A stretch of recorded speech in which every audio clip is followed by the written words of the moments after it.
साजरे करत राहतो। पण त्याचबरोबरीनं या भारत भूमीविषयी अभिमान व्यक्त करणारं असं आपलं गीत, असं आपलं राष्ट्रीय गीत वंदे मातरम, या वंदे मातरम गीताचा इतिहासही तितकाच आपणा सर्वांसाठी स्फूर्तिदायी, प्रेरणादायी अशा स्वरूपाचा आहे। आणि म्हणूनच भारतीय जनता पार्टीनं ठरवलं की हे गीत राष्ट्रीय गीत आहे, हे जनामनापर्यंत पोचलं पाहिजे, हे पुढच्या पिढ्यांपर्यंत पोचलं पाहिजे। या गीताचा इतिहास आणि या गीताचा गौरव हा पुढच्या पिढ्यांपर्यंत पोचला पाहिजे, यासाठी हा कार्यक्रम होणं आवश्यक आहे। आणि म्हणूनच या कार्यक्रमाचं नियोजन भारतीय जनता पार्टीच्या माध्यमातून करण्यात आलेलं आहे। अशा या कार्यक्रमासाठी मंचावरती सन्माननीय नाईक साहेब, सन्माननीय शरदजी आपल्यामध्ये उपस्थित राहिले, बाकी सर्व तर आपलीच मंडळी आहेत। मी या सर्वांचंच मंचावरती मनापासून स्वागत करतो। मी अधिक काही या ठिकाणी बोलण्यापेक्षा हे गीत आपल्या सर्वांच्या माध्यमातून घराघरापर्यंत जावं, सामुदायिकरित्या या गीताचं गायन व्हावं। वंदे मातरमची आपण निवडक दोन कडवी म्हणून आपण हे वंदे मातरम गीत गायल्याचं समाधान नाही होत, याची प्रचिती आजच्या कार्यक्रमाच्या माध्यमातून आपल्या सर्वांना होणार आहे। आणि म्हणूनच या कार्यक्रमाच्या आयोजनासाठी माझ्या ज्या सहकाऱ्यांनी अगदी थोड्या वेळामध्ये परिश्रम घेतले त्या सगळ्यांना मी सुरुवातीलाच धन्यवाद देतो। पण आपल्या सगळ्यांचं, ज्या संस्थांचे प्रतिनिधी आज या ठिकाणी आलेत, अगदी अल्पावधीमध्ये दिलेल्या आमंत्रणावरून आपण सारी मंडळी, मग मंचावरची आहेत, समोरची आहेत, आपण सारी मंडळी राष्ट्रप्रेमानं भारित होऊन इथे आवर्जून उपस्थित राहिलात, आपल्या सगळ्यांनाच धन्यवाद देतो। शाळांच्याही आमच्या सर्व प्रतिनिधींचं या ठिकाणी स्वागत करतो आणि या ठिकाणी थांबतो। जय हिंद, जय महाराष्ट्र। धन्यवाद आमदार साहेब, मनापासून धन्यवाद या ठिकाणी देतो। आणि खऱ्या अर्थानं आज वंदे मातरम राष्ट्रीय गान 150 वर्षपूर्ती सोहळा आपण आज साजरा करतोय आणि त्यांचे विचार ऐकण्यासाठी आपण सर्वजण या ठिकाणी उत्सुक आहात। अर्थातच मराठी नाट्य मराठी चित्रपट अभिनेते आणि सुप्रसिद्ध असे प्रवक्ते सन्माननीय शरद पोंक्षे सर, मी आपणास विनंती या ठिकाणी करतोय की आपले विचार या ठिकाणी आपण व्यक्त करावे। जोरदार टाळ्यांच्या गजरात आपण सन्माननीय शरद पोंक्षे सर यांचं आपण स्वागत करूया पुन्हा एकदा।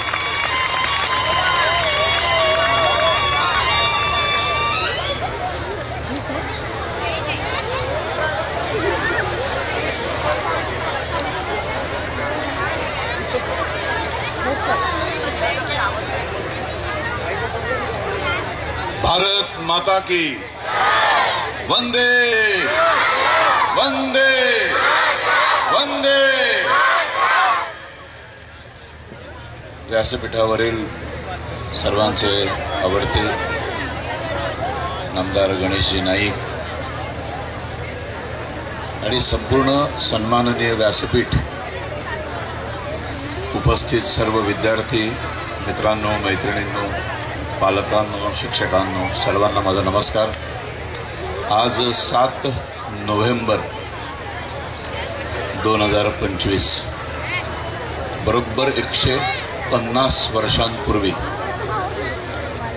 कलकत्त्याजवळच्या नौहाटी नावाच्या गावामध्ये बंकिमचंद्र चट्टोपाध्याय नावाचे एक ऋषितुल्य साहित्यिक, त्यांनी वंदे मातरम हे गीत लिहिलं।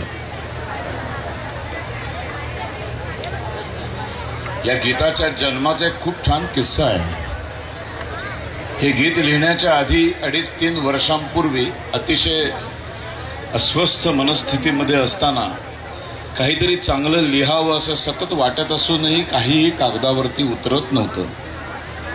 अशा वेळेला बंकिमचंद्र त्यांच्या घराच्या बाहेर पडले आणि गंगा नदीच्या काठावर जाऊन बसले। संध्याकाळची वेळ होती, काही सुचत नव्हतं, अत्यंत अस्वस्थ मन। आणि त्यावेळेला त्या गंगा नदीमध्ये एक छोट्याशा नावेमध्ये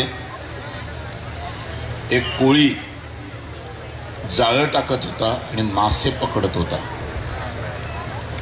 आणि मासे त्याच्या जाळ्याला लागल्यानंतर तो कोळी बंगाली भाषेमध्ये त्या गंगा मातेचे आभार मानत होता।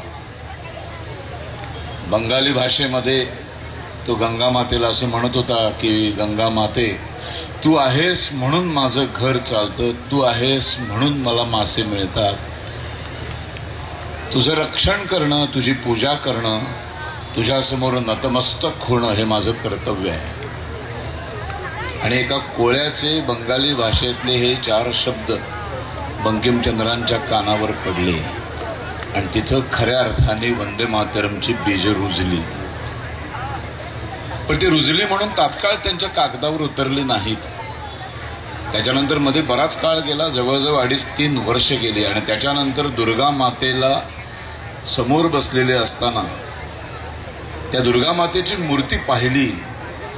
देश पारतंत्र्यामध्ये होता, ब्रिटिश अमानुषपणे या देशावर राज्य करत होते, भारतीयांना त्यांनी गुलाम बनवलेलं होतं. आणि अशा अवस्थेमध्ये दुर्गा मातेसमोर शांतपणे एकचित्ताने बघत असताना त्यांना दुर्गा मातेच्या नजरेमध्ये पहिल्यांदा एक विलक्षण असं तेज दिसलं. तिच्या पायाखाली एक राक्षस तुडवला जातोय. ते राक्षस म्हणजे ब्रिटिश आहे आणि दुर्गा माता म्हणजे माझी भारत माता आहे. तिथून ते घरी आले, कलकत्त्याच्या नौहाटीच्या त्यांच्या दुमजली घरामध्ये वरती आले, बसले आणि एका फटक्यात त्यांनी वंदे मातरमची 5 कडवी लिहून काढली. ही 5 कडवी लिहून झाल्यानंतर त्यांनी जवळच्या बंगाली साहित्यिक मित्रांना त्यांनी ती वाचून दाखवली की मला एक नवीन छान सुचलेली कविता आहे. त्या मित्रांनी टिंगल केली, ही अशी कशी कविता आहे, एकतर संपूर्ण संस्कृतमध्ये नाही, त्याच्या मध्ये मध्ये बंगाली शब्द घुसडलेले आहेत, ही कसली कविता आहे. बंकिमचंद्र चिडले आणि तेव्हा त्यांनी त्यांना मित्रांना सांगितलं की तुम्हाला जसं हवं तसं मी लिहित नाही, मला जे सुचलं ते मी लिहिलंय, पण एक गोष्ट लक्षात ठेवा, ज्या माझ्या कवितेची तुम्ही टिंगल केली हीच माझी कविता उद्याच्या भारताच्या स्वातंत्र्य लढ्याचा मंत्र बनेल. मग काही वर्ष हे वंदे मातरम कुणालाच माहित नव्हतं. जवळजवळ 4-1 वर्षानंतर त्यांनी आनंद मठ नावाची कादंबरी लिहिली. मुलांनो, हा वंदे मातरमचा इतिहास शांतपणे ऐका. हे पाठ्यपुस्तकांमध्ये कोणी शिकवत नाही. संधी मिळाली तुम्हाला काहीतरी चांगलं कानावर पडण्याची, ऐका. अशी संधी पुन्हा पुन्हा मिळत नाही. मग त्यांनी आनंद मठ कादंबरी लिहिली आणि त्या कादंबरीमध्ये गोष्टीमध्ये एक अशी सिच्युएशन आली, एक अशी जागा आली की जिथे त्यांना एक गाणं लिहावं असं वाटलं. आणि मग त्यांना स्वतःलाच लक्षात आलं की आपणच 4 वर्षांपूर्वी लिहिलेलं वंदे मातरमचे शब्द इथे चपखल बसतायत.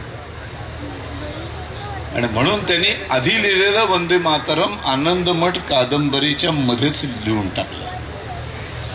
मग ही कादंबरी प्रकाशित झाली आणि ती अत्यंत लोकप्रिय झाली. स्वातंत्र्याची चिंगारी मनामनामध्ये निर्माण करणारी ही कादंबरी, त्याच्यावर ब्रिटिशांनी अनेक वेळा बंदी आणण्याचा प्रयत्न केला. ती विविध मार्गांनी सतत लोकांसमोर येत राहिली. मग या आनंदमठ कादंबरीवरून एक नाट्य प्रयोग सादर करण्यात आला कलकत्त्यामध्ये. आणि तो कलकत्त्यामध्ये जेव्हा नाट्य प्रयोग पहिल्यांदा सादर केला गेला तेव्हा त्या नाटकातलं एक नाट्य गीत म्हणून पहिल्यांदा वंदे मातरम गायलं गेलं. वंदे मातरमचं असं रंगमंचावरचा आविष्कार हा त्या नाटकातनं पहिल्यांदा झाला. त्याच्यानंतर 1896ला राष्ट्रीय काँग्रेस एकमेव पक्ष होता, ब्रिटिशांनी स्थापन केलेला पक्ष. हे जे बोलतात ना काँग्रेस काँग्रेस, तर हा काँग्रेस भारतीयांनी स्थापन केलेला नाही. याची स्थापना सर ॲलन ह्यूम ब्रिटिश अधिकाऱ्यांनी केलेली स्थापना आहे. त्याचं अधिवेशन होतं 1896ला.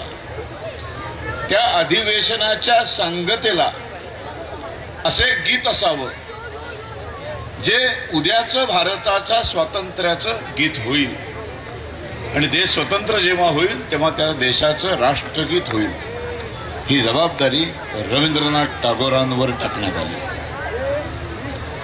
रवींद्रनाथ टागोरांनी पहिल्यांदा 1896च्या राष्ट्रीय काँग्रेसच्या अधिवेशनाच्या सांगता समारंभाला संपूर्ण वंदे मातरम म्हटलं आणि त्या काँग्रेसच्या अधिवेशनाची सांगता झाली.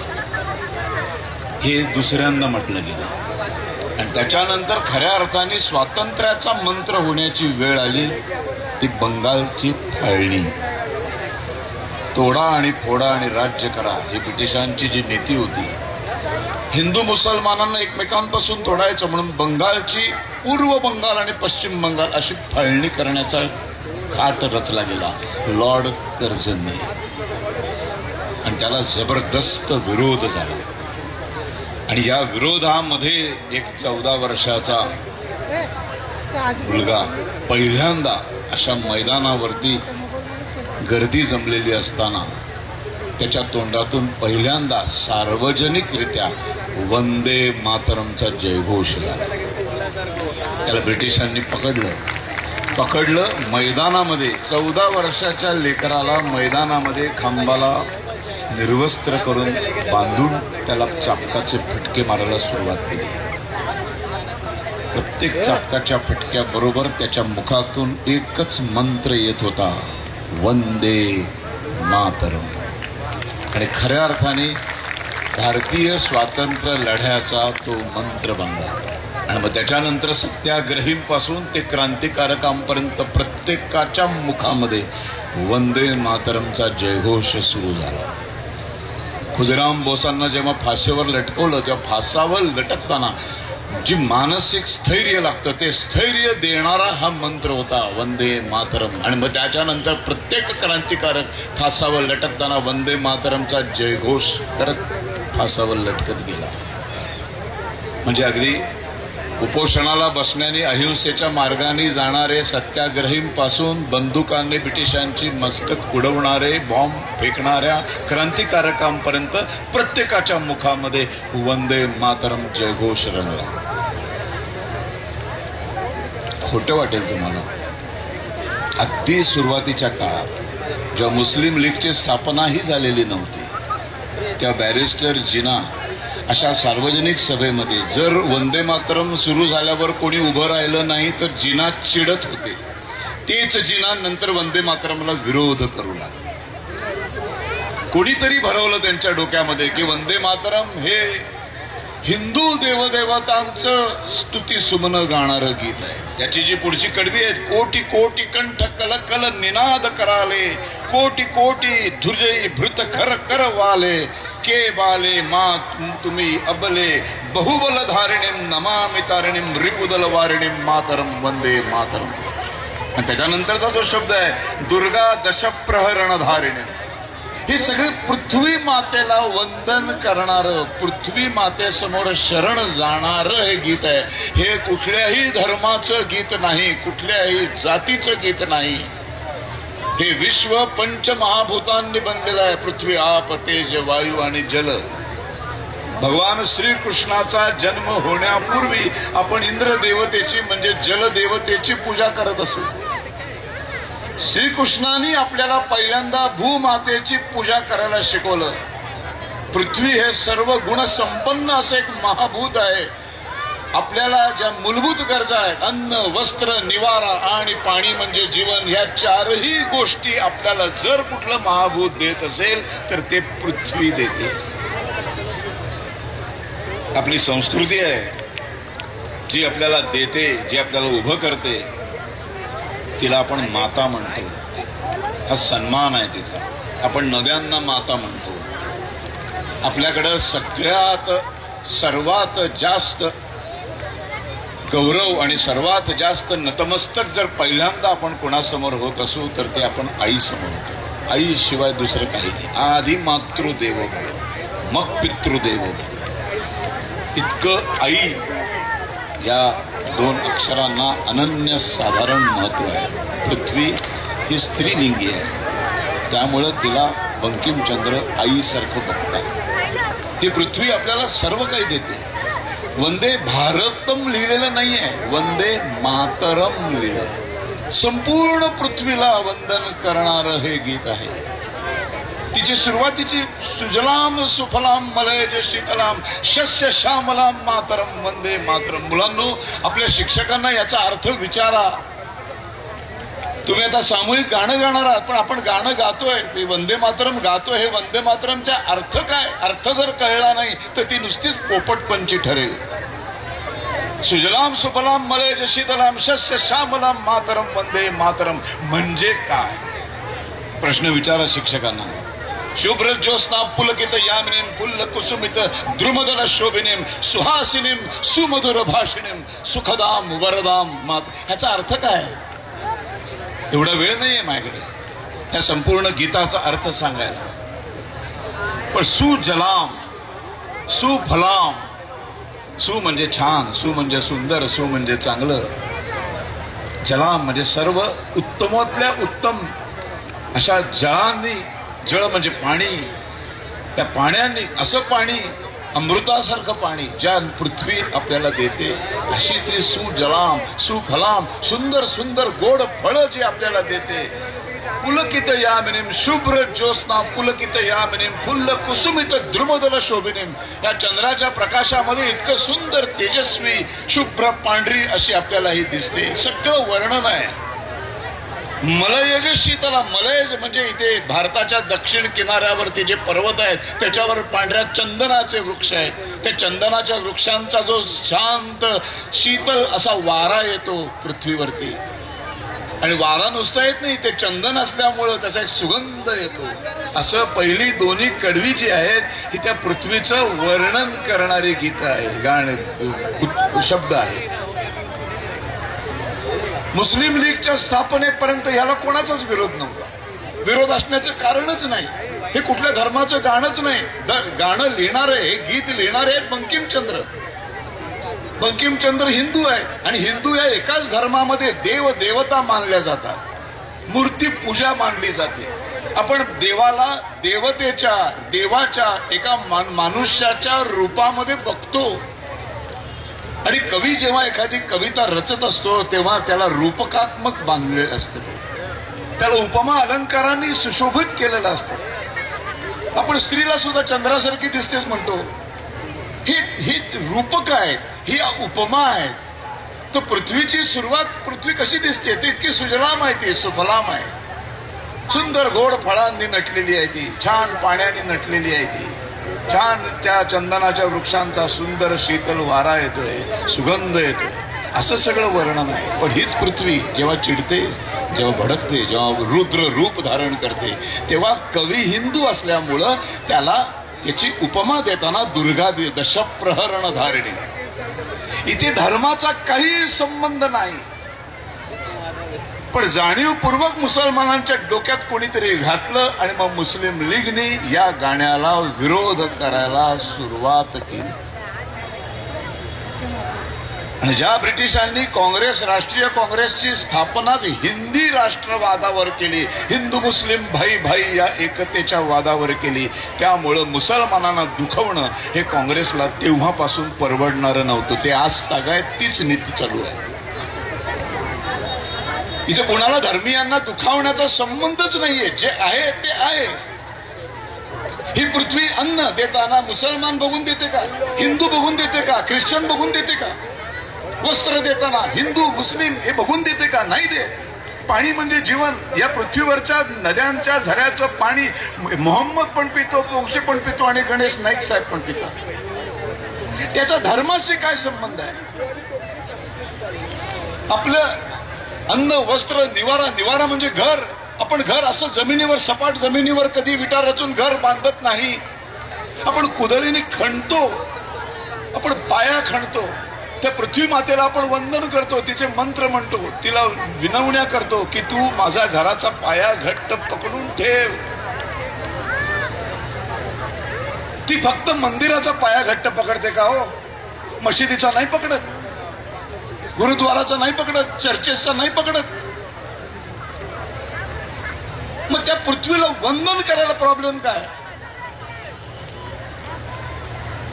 आणि मग ते वंदन करणार नसतील गाढवपणामुळं, मूर्खासारखा विचार करून जर ते वंदन करणार नसतील तर त्यांना ठणकावून सांगितलं पाहिजे की तुम्हाला या भारतात राहायचं असेल तर वंदे मातरम म्हणावंच लागेल. याचा धर्माशी काही संबंध नाही, याचा जातीशी काही संबंध नाही, कुठल्याही देवदेवतांशी संबंध नाही. पण हिंदू मुस्लिम एकत्र आल्याशिवाय देशाला स्वातंत्र्य मिळूच शकत नाही अशा खुलसट कल्पनांनी ग्रासलेला हा काँग्रेस पक्ष असल्यामुळं प्रत्येक वेळेला मुसलमानांनी विरोध केला की ती गोष्ट टाळायची, ती गोष्ट वगळायची. या 12 कोटीच्या मुस्लिम लांगुल चालनाचा पहिला बळी वंदे मातरमचा पडला. आणि मग पहिली फक्त 2 कडवी जी फक्त निसर्गाचं वर्णन करणारी आहे तेवढीच ठेवली गेली. मुस्लिम लीगची तर इच्छा होती संपूर्ण वंदे मातरमच काढा, पण शेवटची 3 कडवी काढली गेली आणि फक्त पहिली 2 कडवी राहिली. सातत्याने आम्ही कोणीतरी विरोध करतो मूर्खासारखा, गाढवासारखा, म्हणून त्याच्यासमोर शरण जाण्याची जी नीती आपण वापरली ना त्याचे असंख्य मोठे तोटे आजही आपण भोगतो आहोत. एखाद्या मुलाला कळत नसेल ना तर वर्गामध्ये शिक्षकांची जबाबदारी असते की त्या मुलाला समजावून सांगणं, समजून सांगत नसेल तर 2 थोबाडीत मारून सांगणं, तेही सांगत नसेल तर वर्गाच्या बाहेर उभं करून सांगणं. तर त्याला आवडत नाहीये म्हणून तो धडाच का वगळायचा नसतो. त्याला आवडत नाही म्हणून कविताच बघून टाकूया, ही कुठलं धोरण आहे? आम्ही प्रत्येक वेळेला त्यांच्या समोर नांगी टाकत राहिलो आणि या देशाचा आज वाटोळ व्हायची वेळ आहे. आणि मग भयानक असे मतपेट्यांचे एक राजकारण सुरू झाले. आज राजकीय नेते, मोठे मोठे पक्ष, मोठे मोठे लीडर्स बोलायला पण घाबरतात. हे बोललो तर ही मतपेटी जाईल, हे बोललो तर ती 5000 मतं जातील. अरे जाऊ देत एकदाची मतं ती. पृथ्वीला वंदन करायचं नाही, उद्या ते वाटेल ते सांगायला लागतील तुम्हाला. दुर्गेला वंदन करू नका, करणार नाही. नवरात्र म्हणवू नका, आम्हाला त्रास होतो गरब्याचा, बंद कराल. काय काय बंद कराल तुम्ही? पृथ्वी तलावरचा एकमेव असा देश आहे जो हिंदूंचा देश आहे, जो बहुसंख्य हिंदू इथे राहतात. आणि इथे सुद्धा जर हिंदूंच्या देवदेवतांच्या पूजा करायला आम्हाला जर बंधनं येणार असतील तर मग फार कठीण आहे.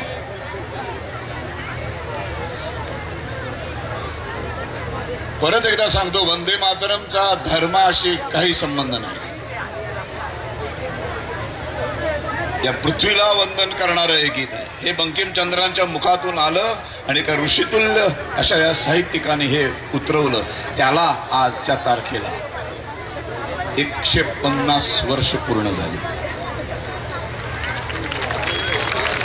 आणि गलिच्छ राजकारणाचा बळी असाच दिला गेला की खरं तर स्वातंत्र्य म्हणजे 1875 ते 1947 इतकी वर्ष या देशाच्या स्वातंत्र्याची लढाई ज्या मंत्रामुळं गाजली, ज्या मंत्रामुळं देश स्वतंत्र झाला. एक माणूस करत नाही, एक गीताने हे कार्य करून दाखवलं. ते गीत खरं तर या भारताचं, स्वतंत्र भारताचं राष्ट्रगीत व्हायला हवं होतं. पुन्हा एकदा तत्कालीन पंतप्रधानांनी नांगीत टाकली आणि वंदे मातरमला राष्ट्रीय गीताचा दर्जा दिला आणि जनगण मनला राष्ट्रगीताचा दर्जा दिला. बरोबर बघताना काय साधंच वाटतं आपल्याला. राष्ट्रगीत आणि राष्ट्रीय गीत काय फरक आहे? असा काय फरक आहे? आता क्रिकेटच्या भाषेत सांगतो, 100 रन काढून जो आउट होतो त्याची इतिहासामध्ये सेंचुरी मारली म्हणून नोंद होते. आणि 99 रन काढून जो आउट होतो त्या 99 आणि 100 दोघांच्या बॅटिंगची क्वालिटी तीच असते, दर्जा तोच असतो, पण 99 वर आउट होतो त्याची नोंद होत नाही. एका रनमुळं नोंद होते, सेंचुरी, शतक मारलं म्हणून. 99 ची नोंद होत नाही. राष्ट्रगीत म्हणायचं कंपल्शन असतं प्रत्येक देशातल्या नागरिकाला. राष्ट्रीय गीत म्हणायचं कंपल्शन नाही. म्हणून संसदेमध्ये काही मुस्लिम नेते जाहीरपणे असं म्हणायची हिम्मत करतात, गले पे छुरी रखेंगे तो भी मैं वंदे मातरम नहीं बोलूं. वाह, हा फरक आहे राष्ट्रगीत आणि राष्ट्रीय गीतामध्ये. मुलांनो, या देशाचा इतिहास असा अलौकिक इतिहास जगात कुठल्याही देशाला नाही. इतकी पुरातन संस्कृती जगात कुठल्याही राष्ट्राला लाभलेली नाही. अभ्यास करा. शालेय पाठ्यपुस्तकांच्या पलीकडे जाऊन शाळांमधून असे विषय शिकवले पाहिजेत. देशाचा खरा इतिहास शिकवला पाहिजे. महापुरुषांचा खरा इतिहास दडवलेला इतिहास शिकवला गेला पाहिजे. नाहीतर पुढच्या 25-30 वर्षानंतर फार भयानक परिस्थिती असेल. आज खूप कौतुकास्पद गोष्ट आहे की इतक्या मुलांच्याकडनं वंदे मातरमचं समूह गान होणार आहे. खूप छान वाटतंय, खूप बरं वाटतंय. पण नुसतंच पाठ करून घेऊ नका. मध्यंतरी मला एकदा 15 ऑगस्टला एका शाळेमध्ये असंच बोलवलं होतं आणि माझ्या समोर त्या 700-800 मुलांनी जनगणमन अधिनायक जय हे राष्ट्रगीत म्हणून दाखवलं. आणि ते म्हणत असताना त्यांच्या समोर एक त्यांच्या पीटीचे शिक्षक होते. त्यांच्या हातामध्ये एक छडी होती आणि ते त्या तालावरती बरोबर ते मुलांकडनं म्हणून घेत होते. ते सगळं झाल्यानंतर माझं भाषण आलं आणि त्या भाषणामध्ये मी पहिला प्रश्न विचारला त्या मास्तरांना की या जनगणमनाचा अर्थ माहिती आहे का? मास्तरांनाच माहीत नाही. म्हटलं 1ली ते 10वी 10 वर्ष साधारण 200 दिवस वर्षातले तुम्ही शाळेमध्ये येता. रोज राष्ट्रगीत म्हणता. पण ते राष्ट्रगीत कोणी कोणासाठी लिहिलं, कशासाठी लिहिलं, त्या शब्दांचा जन गण मन अधिनायक जय हे भारत भाग्य विधाता याचा अर्थ काय काही माहीत नाही. शिक्षकांनाच माहीत नाही तर विद्यार्थ्यांना कुठून कळणार? अशा शिक्षणाचा काही उपयोग नाही. असल्या घोकंपट्टीचा काही उपयोग नाही. ही शिक्षकांची फार मोठी जबाबदारी आहे. आजपासून वंदे मातरमच्या 150व्या वर्षानिमित्त का होईना पण या शाळेतल्या शिक्षकांनी आधी स्वतः वंदे मातरमचा अर्थ समजून घ्यावा आणि पुढच्या 6 महिन्यात या शाळेमधल्या इथे जमलेल्या सर्व विद्यार्थ्यांना 6 महिन्यानंतर वंदे मातरमच्या जनगणमनच्या प्रत्येक शब्दाचा अर्थ माहीत असला पाहिजे. ही जबाबदारी इथल्या शिक्षकांनी घ्यावी असं नम्र निवेदन करतो आणि इथेच थांबतो. वंदे मातरम. धन्यवाद.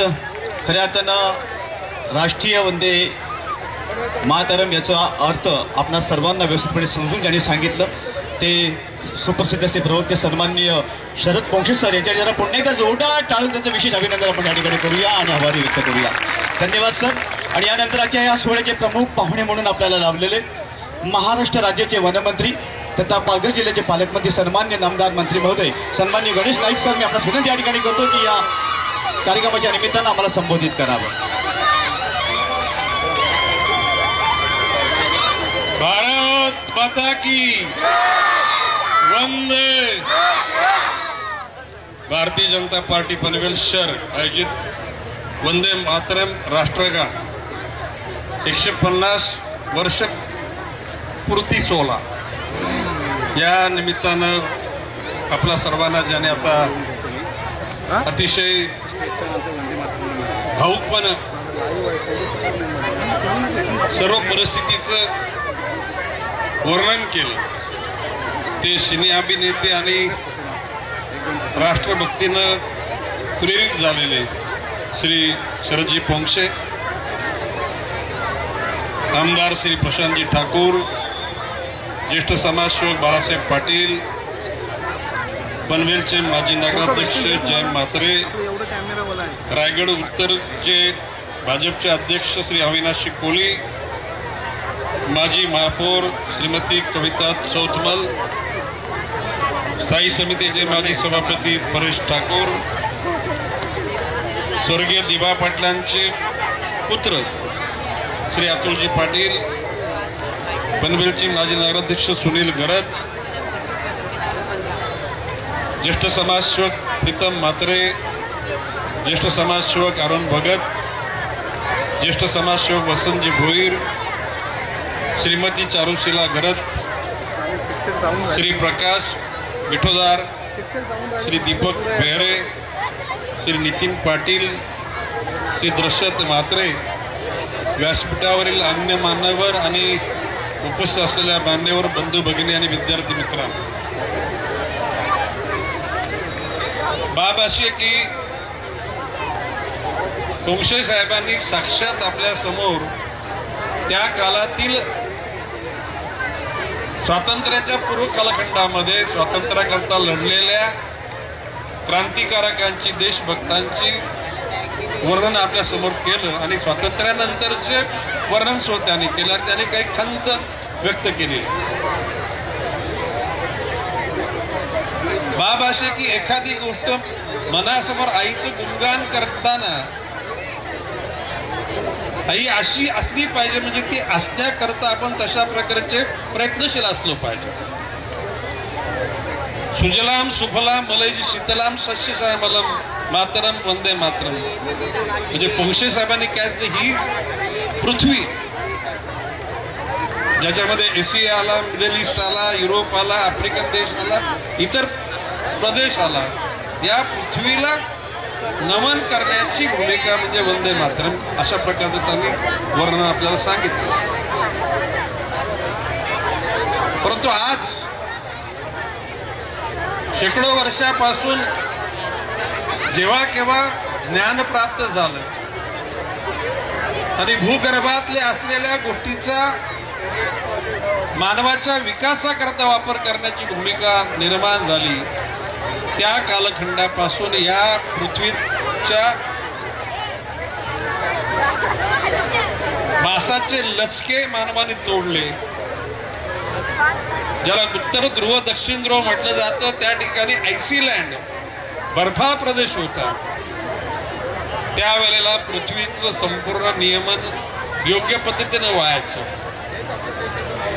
हजारो वर्षापासून टप्प्याटप्प्यानं कोळशापासून वीज निर्मिती, डिझेल पासून गाड्यांची वाहतूक, पेट्रोल पासून, गॅस पासून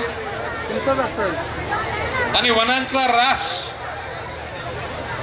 परिणामी 2012च्या कालखंडामध्ये अमेरिकेचे तत्कालीन उपराष्ट्रपती अल गोर यांनी ग्लोबल वॉर्मिंगची सूचना दिली.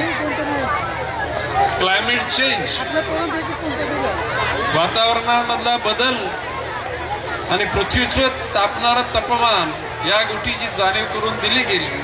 पोंक्षे साहेब 2 महिन्यापूर्वी मी दुबईला गेलो होतो. सकाळी 9 वाजता 45 डिग्री तापमान होतं. कोविड-19 हा आपल्याकडे 2020ला आला. जगामध्ये लाखो लोक मृत पावली, परंतु भविष्य काळामध्ये उष्माघातानं लाखो नाही करोडचे लोक मृत पावतील असा निश्चितपणे अंदाज. ढगफुटी, अवेळी पाऊस ही एकूणच क्लायमेट चेंजचीच त्या ठिकाणी कारण आहेत.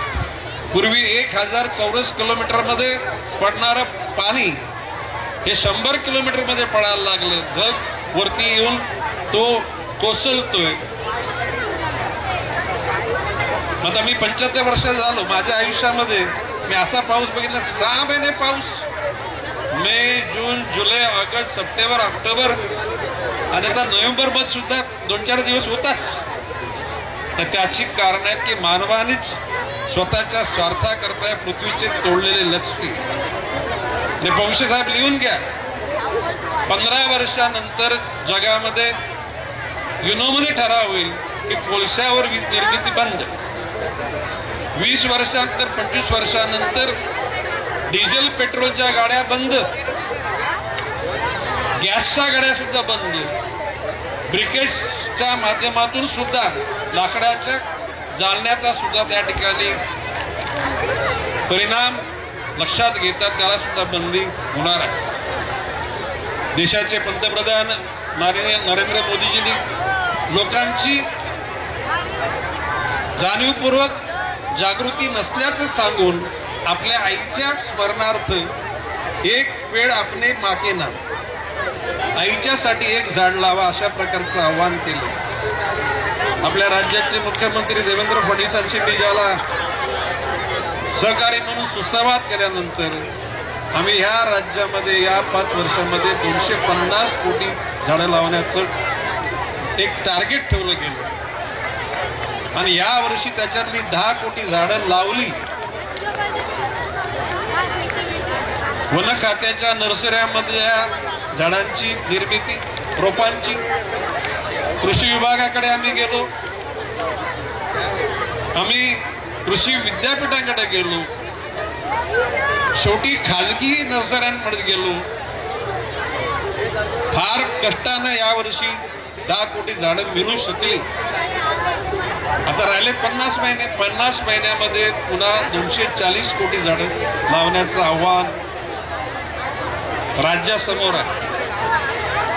वंदे मातरम, मातृभूमीला वंदन फक्त तोंडाने शब्दाने करून जमणार नाही. तर मातृभूमीचं जे रूप आहे ते तेच आहे. ते जर पुन्हा निर्माण करायचं असेल तर आपल्याला निश्चय करावा लागेल, आपल्याला ध्येय नजरेसमोर ठेवावं लागेल.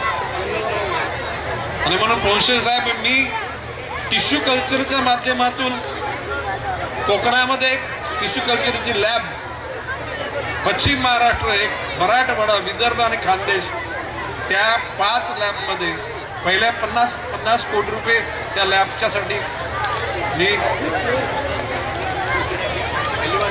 डिमार्केट केले आणि साधारणपणे ह्या 1-1.5 वर्षामध्ये त्याची रोपं तयार होतील. साधारण एखाद्या वर्षामध्ये त्याची हाटणी म्हणजे रोपाची जोपासणी होईल आणि शेवटच्या 1-1.5 वर्षामध्ये ती सगळी लागवड होईल. महाराष्ट्राने 250 कोटी झाडं लावली म्हणजे काही जगातली उष्णता संपणार नाही. महाराष्ट्र आजचं अनुकरण देशातील सर्व राज्य करतील, एशियामधली सर्व देश करतील, मिडल ईस्ट मध्ये लोक करतील, युरोपामध्ये लोक करतील, आफ्रिकामध्ये करतील. अशा प्रकारची त्या ठिकाणी भविष्य काळामध्ये या सर्व गोष्टी टाळल्या गेल्या तर पुन्हा पृथ्वीचं ते वैभव जे ज्याच्यामध्ये सुजलाम सुफलाम शुद्ध पाणी मिळालं पाहिजे. आज कुठली हिंमत सांगू शकतो की नदीचं पाणी शुद्ध आहे, गंगेचं पाणी सुद्धा शुद्ध आहे, अशा प्रकारची कोणी सांगण्यात फारिष्ट करू शकणार नाही. काय करता अवेअरनेस, स्वतःलाच आपण त्या पद्धतीनं ढाललं पाहिजे आणि ते ढाळल्यानंतर निश्चितपणे त्याच्यातून आपल्याला पाहिजे ते ध्येय गाठता येईल. मी निश्चितपणे सांगतो किंवा आता काय आता भार आटून गेलेला, आता काय आता बघून घेतील पुढचे लोक. नाही, पुढच्या पिढीचा जर आपण नाही विचार केला तर तो विचार कधी होणारच नाही. आणि मी तुम्हाला सांगतो की ह्या 6 महिने नाही 8 महिने पाऊस पडला आणि त्या पावसामध्ये आज दर आठवड्याच्या मंत्रिमंडळाच्या बैठकीमध्ये पाणी पुरवठा, शेतकऱ्यांचे हाल, प्रत्येक दिवशी त्या ठिकाणी प्रत्येक आठवड्यामध्ये ह्या समस्या. आणि कितीही सामर्थ्यवान देश असला, राज्यकर्ते असले तरी सुद्धा आपल्या मूलभूत जीवनामध्ये आपल्याला जर बदल करता नाही आला तर मातृभूमीचं शब्दाने प्रेम हे व्यर्थ आहे. आणि म्हणून कृतीमध्ये त्या ठिकाणी यावं असं वाटत असेल तर पर्यावरणाचा समतोल आपण सावरला पाहिजे. Air pollution, water pollution, noise pollution, जलप्रदूषण, हवा प्रदूषण आणि ज्याला आपण एकूण आवाजाचं प्रदूषण, या सगळ्या रोखण्याची गरज आहे. आज पोंक्षे साहेबांनी आपल्या देशाच्या तत्कालीन काही घटकांनी केलेल्या चुका देशाच्या विकासाकरता आज लढ म्हणून त्या ठिकाणी उभ्या राहिलेल्या याचं वर्णन केलं. मी विश्वासाने सांगतो की शेवटी देश राज्यकर्त्यांचा नसतो, देश हा जनतेचा आहे. पक्ष येतील, पक्ष जातील, नेते येतील, नेते जातील, परंतु भूमी तीच राहील आणि जनता तीच राहणार. आणि ह्या जनतेच्या हिताकरता इन लार्जर इंटरेस्ट आपल्याला सगळ्यांना निश्चितपणे ध्येय मनाशी बाळगलं पाहिजे की त्या ध्येयपूर्ती करता आपल्याला झटलं पाहिजे. आज प्रशांत ठाकूर सारखा एक अतिशय ज्याला समाजातल्या सर्व सुखदुःखाची कल्पना आहे आणि त्याच्या सर्व सहकारी ज्या पद्धतीनं या ठिकाणी काम करू लागले हे बघून मला निश्चितपणे आनंद आहे. भविष्यकाल आपल्या सर्वांचा आहे, देश हा सर्वांचा आहे आणि तो देश अतिशय सामर्थ्यवान बनण्याकरता आणि संत ज्ञानेश्वरांनी सांगितले की विश्वची माझे घर. आपल्या साधू संतांनी सुद्धा भूमिका मांडल्यात, त्या संकुचित मांडलेल्या नाहीत. जगाच्या पाठीवर असलेल्या सर्व मानवाला, प्राणीमात्राला त्या ठिकाणी सुखाचे दिवस यावे अशा प्रकारची भावना मांडलेली आहे. आज मला या ठिकाणी आपण प्रशांत बोलवलं. मी हे सगळं एक वातावरण बघून मी निश्चितपणे प्रभावित झालेलो आहे. लहानपणी आम्ही असे समोर बसत असताना फार कल्पना वेगवेगळ्या होत होत्या. त्यात आता तर राज्य करायची जबाबदारी आमच्याकडे दिली म्हटल्यानंतर आम्हाला जबाबदारीने बोलावं लागेल, जबाबदारीने वागावं लागेल आणि निश्चित वागण्याचा आत्मविश्वास मनात ठेवून आपल्या सर्वांची रजा घेतो. जय हिंद, जय महाराष्ट्र. धन्यवाद आदरणीय मंत्री महोदय गणेश नाईक साहेब, मनापासून धन्यवाद या ठिकाणी देतो. आणि मी सर्व शालेय विद्यार्थी, शिक्षक आणि सर्व मान्यवरांना विनंती या ठिकाणी करतोय की आपण आज वंदे मातरम राष्ट्रगान 150 वर्षपूर्ती सोहळ्यानिमित्तानं आपण संपूर्ण वंदे मातरम सुमन गाणी या ठिकाणी काढणार आहोत. मी सर्वांना विनंती या ठिकाणी करतोय की बोला भारत माता की, भारत माता की. सर्व मुलांना विनंती आहे, आपण जसे प्रार्थनेला उभे राहतो तसा एक हाताचा अंतर घ्या. सगळ्यांनी एक हाताचा अंतर घ्या. आपल्याकडे सगळ्यांच्या हातामध्ये वंदे मातरम लिहिलेलं आहे, ते पान काढा. एक हाताचा अंतर घ्या. आपल्याकडे वंदे मातरम जे दिलेलं आहे, ज्या पानावर वंदे मातरम छापलेलं आहे ते पान घ्या. आणि ज्या वेळेला वंदे मातरम सुरू होईल आपणही त्यातनं बघून आपणही सगळ्यांनी म्हणायचं आहे. सर एक मिनिट थांबा, सगळ्यांनी पाठीमागे, सगळ्यांनी सर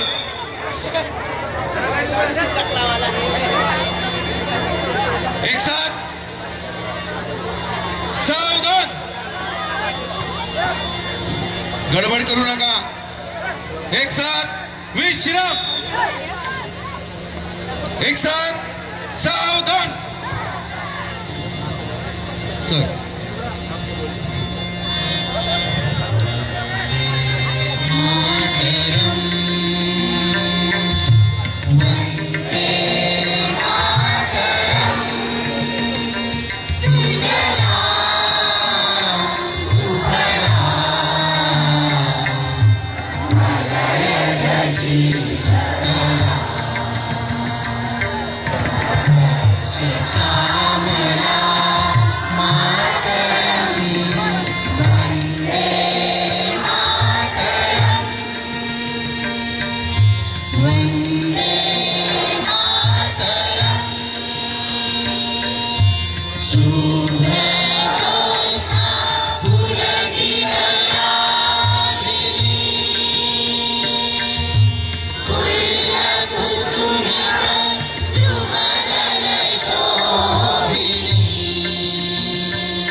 की भारत माता की वंदे वंदे. अशा या सोहळ्याचं आभार व्यक्त करण्यासाठी हे प्रत्येकाचे हे आभार या ठिकाणी व्यक्त करतील. आजच्या या भारतीय जनता पार्टी महाराष्ट्र प्रदेश उत्तर रायगड जिल्हा यांच्या वतीने राष्ट्रगान 150 वर्षपूर्ती सोहळ्यानिमित्त आज इथे प्रमुख अतिथी म्हणून महाराष्ट्र राज्याचे वनमंत्री आमदार श्री गणेश नाईक साहेब तसेच प्रसिद्ध अभिनेते शरदजी पोंक्षे साहेब आणि मंचावरील सर्व मान्यवर यांचे माननीय आमदार प्रशांतजी ठाकूर साहेब आणि भारतीय जनता पार्टीचे जिल्हाध्यक्ष अविनाशजी कोळी साहेब यांच्या वतीने मी आभार मानून आजचा हा राष्ट्रगान 150 वर्षपूर्ती सोहळ्याचा कार्यक्रम या इथे संपला असे जाहीर करतो. धन्यवाद. सर्व विद्यार्थ्यांना सूचना आहे की आपण रांगेमध्ये खाऊ घ्यायचं आहे, गडबड गोंधळ करायचं नाही, आपापल्या रांगेमध्ये चला सर्वांनी.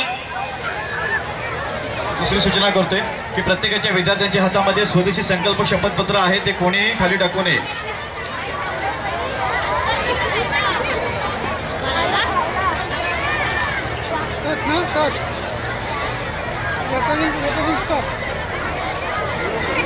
विद्यार्थ्यांना सूचना आहे की कोणत्याही प्रकारचा गोंधळ न करता, गडबड न करता आपण रांगेमधून सर्वांनी खाऊ घेऊन जायचं आहे. रांगेमधून जायचं आहे सर्वांनी.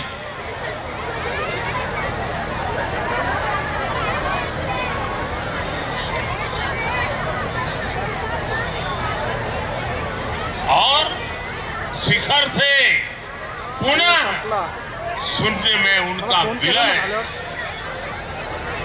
बनता बिगड़ता इतिहास. डायरेक्ट करू.